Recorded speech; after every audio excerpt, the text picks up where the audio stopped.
আসসালামু আলাইকুম আপু। ওয়ালাইকুম আসসালাম। একটা ভিডিও করতেছি, কোনো সমস্যা আছে? না, বলেন। ছোট্ট একটা কোশ্চেন, কোথায় গরিব আর ধনী একসাথে ভিক্ষা চায়? মসজিদে। يا مرحبا.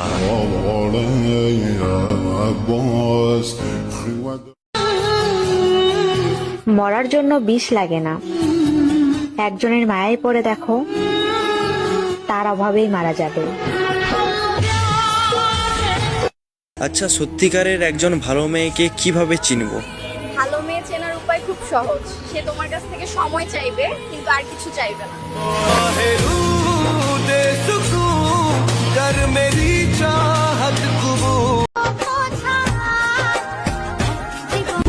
আজকে আমার বিয়ে, আমি এই বিয়ে করব না, আমি তোমাকে ছাড়া বাঁচবো না, চল আমরা পালিয়ে যাই। কিন্তু আমি তো বেকার, তোমাকে নিয়ে কোথায় যাব, কি করব? এত কিছু বুঝি না, চলো আমরা পালিয়ে যাই, বাকিটা আল্লাহ ভরসা।